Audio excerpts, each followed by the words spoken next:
Vamos a ver una importante rama de la física que se denomina la óptica.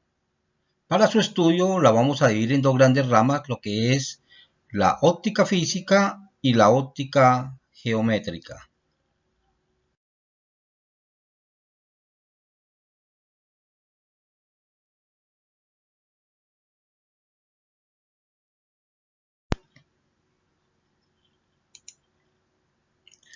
La óptica es la rama de la física que se ocupa del estudio de la luz y de los fenómenos que ocurren cuando ella interacciona con la materia. También tiene que ver con las aplicaciones y su relación con otras ciencias. Por ejemplo, en el uso de los láseres para el diseño de los circuitos, la tecnología LED, su uso en la medicina, su uso en la informática, por ejemplo, la Internet, el uso del microscopio que nos ayudó a entender lo que es la materia por dentro, la teoría atómica, el uso del telescopio que nos ayudó a entender el universo, la fotografía, la fibra óptica, en definitiva, cómo ha contribuido al desarrollo de otras ciencias, por ejemplo, la astronomía.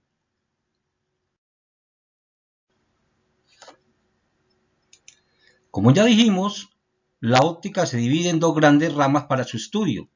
Por un lado tenemos lo que es la óptica física y por otro la óptica geométrica.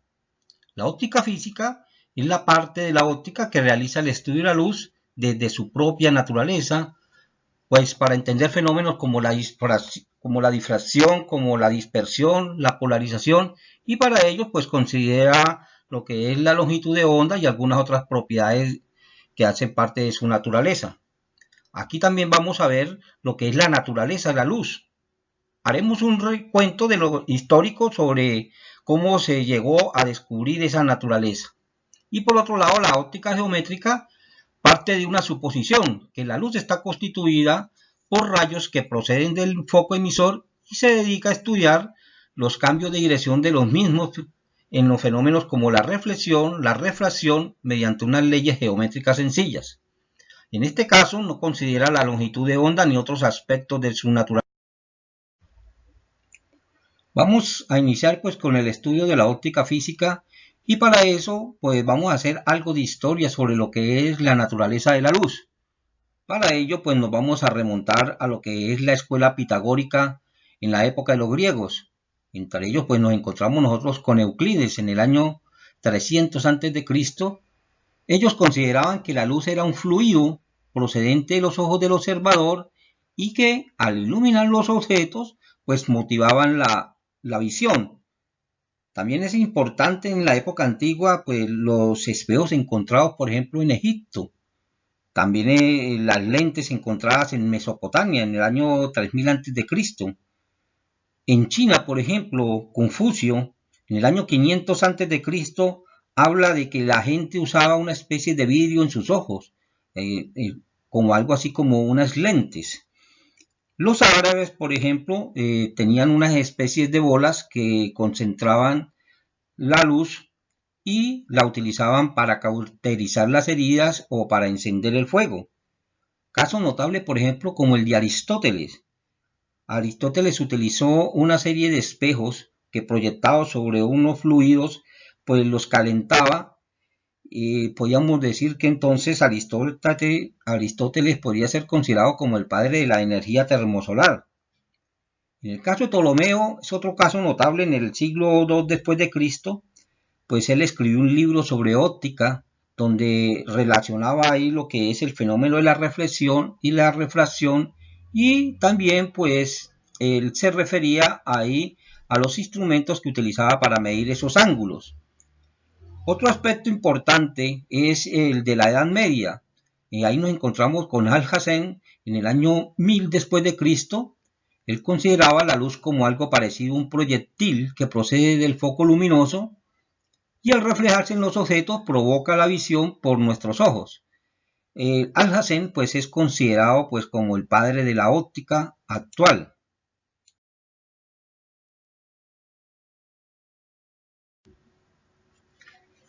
Después de los grandes aportes que hace Alhazen al desarrollo de la óptica, pues viene una época que son en los años 1600, 1500, en la cual Snell van Rooyen y junto con René Descartes se les atribuye a ellos la segunda ley de la refracción, que se llama el índice de refracción o la ley de Snell.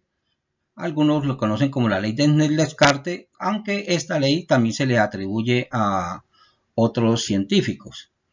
Viene en un aporte importantísimo y un gran descubrimiento para la óptica, que es la que hace Isaac Newton en el año 1671, que es la teoría corpuscular.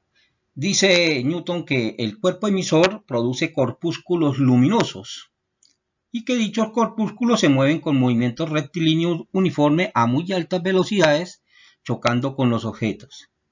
El choque de esos corpúsculos con la retina permite ver los cuerpos luminosos.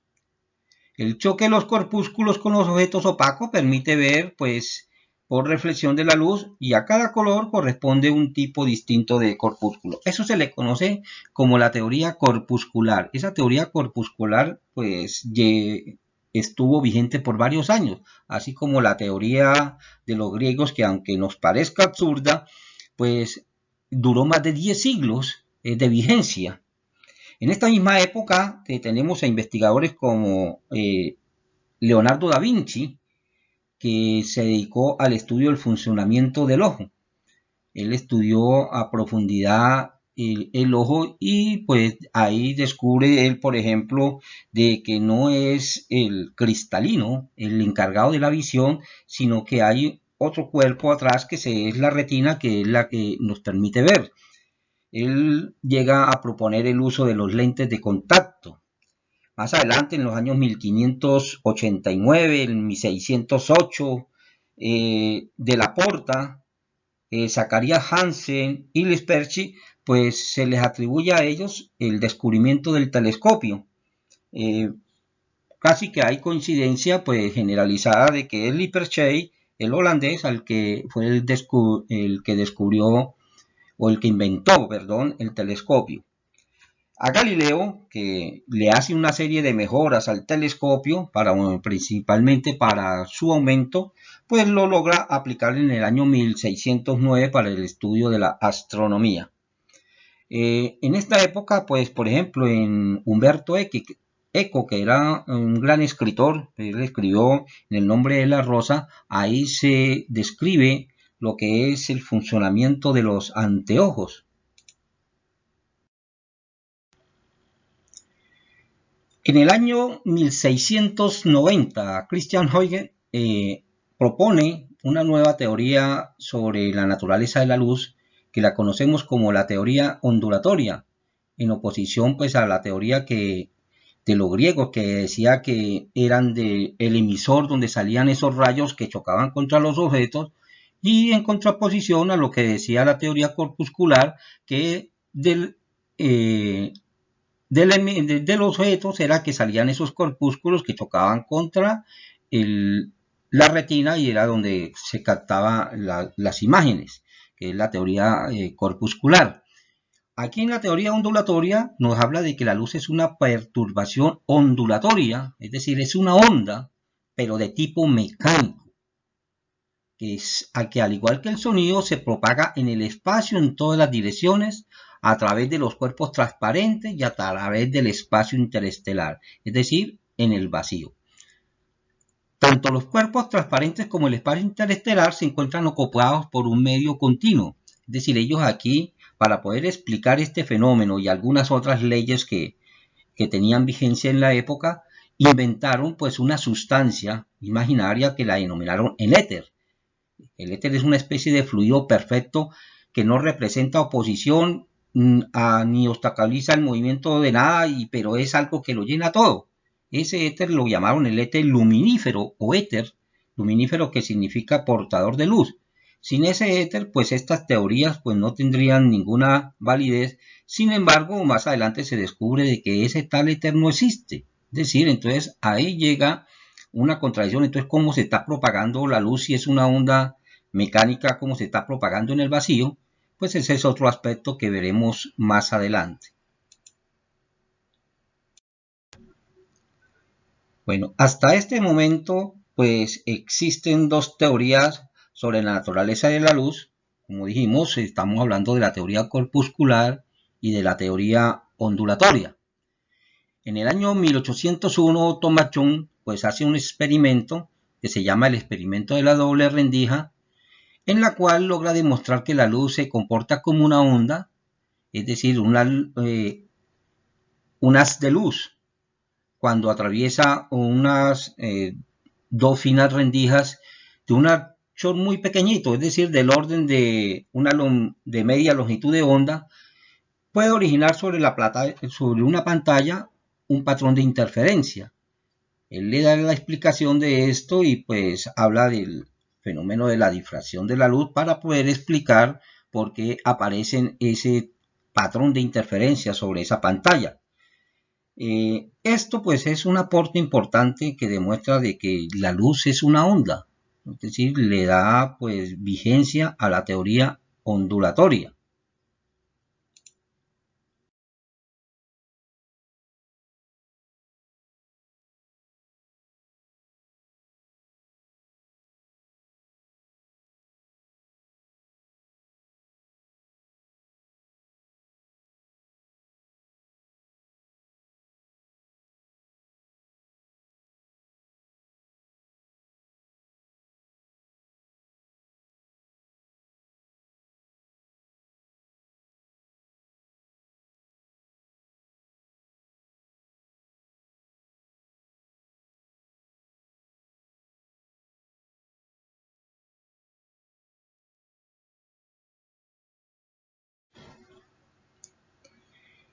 En el año 1873, James Clerk Maxwell habla de la luz como una onda electromagnética. Es decir, a Maxwell se le considera pues el gran unificador de dos disciplinas de la física, que es la electricidad y el magnetismo. Él logra, pues es el padre del electromagnetismo. Él pues trabaja con la interacción entre campos eléctricos y campos magnéticos y obtiene una serie de ecuaciones para explicar la relación entre esos campos eléctricos y magnéticos.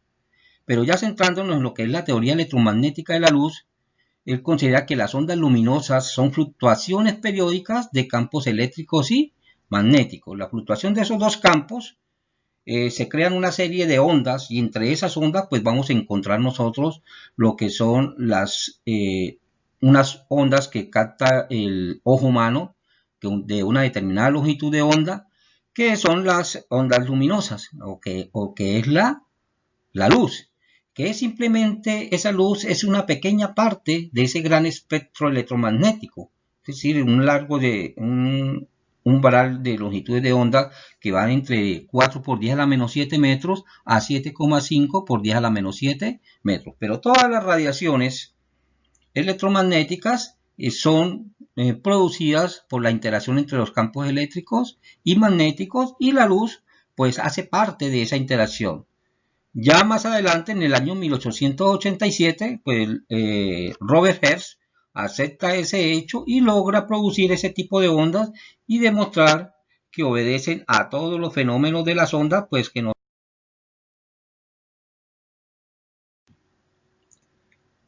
Pues viene Max Planck, considerado como el padre de la física cuántica o de la teoría cuántica, en el año de 1900, él experimentando en lo que es con un cuerpo negro, ahí pues él logra analizar la energía que es emitida por un cuerpo negro, y considerando de que todos los objetos pues emiten una radiación electromagnética, él analiza la energía que sale de ese cuerpo negro y logra demostrar que esa energía no es como la teoría clásica de que es una cuestión continua, sino que se tiene unos valores constantes o unos valores que él llama cuantizados o paquetes de luz, y que cada una corresponde a una determinada longitud de onda. Él dice que se trataría de un objeto ideal, capaz de absorber la luz irradiante que incide sobre él, y a su vez eso es lo que él denomina lo que es un cuerpo negro, y se le hace pues una especie pues, de hueco, y si la luz que sale de ahí se analiza y se ve que corresponde a un determinado valor que depende de un valor también de temperatura. La energía que sale de ahí es igual a una constante por el valor de la frecuencia de dicha radiación. Recuerden ustedes que la frecuencia pues, es una propiedad de la onda. La constante de Planck, que tiene pues, vigencia a partir de ese momento, pues es quien la descubre, tiene un valor de 6.626 por 10 a la menos 34 julios por segundo. Otros valores de energía pues corresponden a unos valores constantes con un número n, que es un cuanto de energía o paquete de energía, y de ahí entonces habla de la luz pues que emiten los cuerpos, que es una radiación electromagnética, pues está cuantizado con unos valores determinados de energía. Entonces aparece lo que es en la física cuántica como la cuantización de la energía a partir de lo que es la radiación emitida por un cuerpo negro. Eso en el año de 1900 por Max Planck.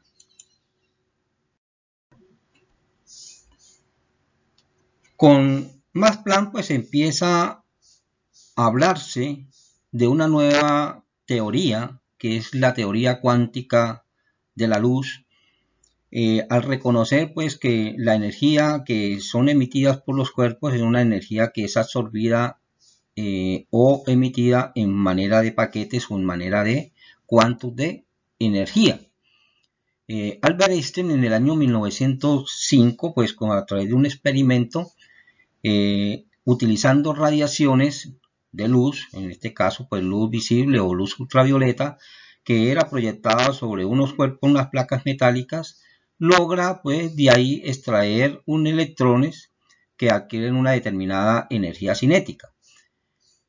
Él dice que la emisión de esos electrones por el material, a incidir sobre él ese tipo de radiación, el haz de frecuencia que vienen esos paquetes, cada uno con una energía HF, como lo había ya demostrado Max Planck, la cantidad de energía radiante de los paquetes se llama el fotón, ¿ya? Es decir, que el electrón absorbe esa cantidad de energía y la utiliza para emitir, y es equivalente a la energía cinética que él adquiere. Y en ese momento, entonces, ya con Albert Einstein estamos hablando nosotros de la cuantización de la luz. A esos cuantos de luz o paquetes de luz que también son energía, es lo que se le conoce como el nombre de fotones. La energía que absorbe los electrones para liberarse de esa placa tiene unos determinados valores, y cuando se adquiere ese determinado valor, pues él logra salir de esa placa. Hablamos de ya estamos pasando entonces de la teoría corpuscular y de la teoría ondulatoria a la teoría cuántica de la luz. Un experimento importante que hay que mencionar es el realizado por Arthur Compton en el año de 1923 y se conoce como el efecto Compton.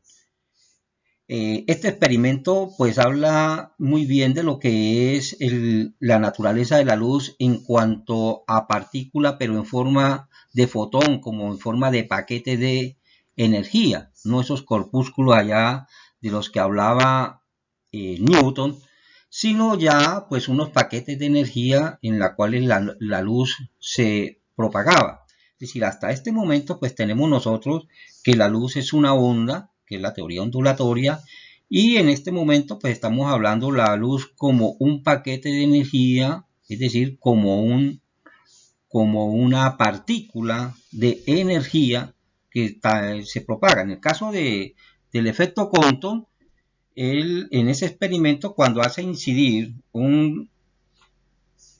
una energía, un rayo de energía sobre un electrón, el choque entre esos dos, él lo estudia, logra medir en este caso lo que es la desviación de ese que se ocurre durante ese choque, y se dará cuenta que es como si hubieran chocado dos partículas, es decir, como dos bolas de billar, ¿ya? Es decir, se comportan exactamente como cuando dos bolas de billar chocan, que se logra predecir con exactitud el ángulo con que él sale después de ese choque. Antes del choque de dos partículas, pues la partícula tiene una cantidad de movimiento, es decir, que es igual a P por que es su masa por su velocidad. En este caso, pues hablamos de H sobre lambda o H por la frecuencia, y tiene una determinada cantidad de energía. Esto logra demostrar Compton que durante ese choque se cumple lo que es las leyes de la conservación del momento lineal y la ley de la conservación de la energía. Es decir, se comporta como dos partículas en un choque completamente elástica. Y eso pues habla muy bien de lo que es que la luz tiene esa naturaleza, se comporta como si fuera una partícula, como si fuera que ellos llamaron el fotón.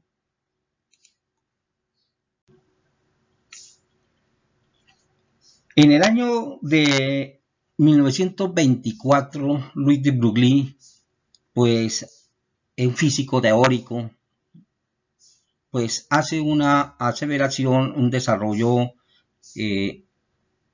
un análisis de lo que había sido hasta ahora el comportamiento de la luz como onda y como partícula, y él va mucho más allá.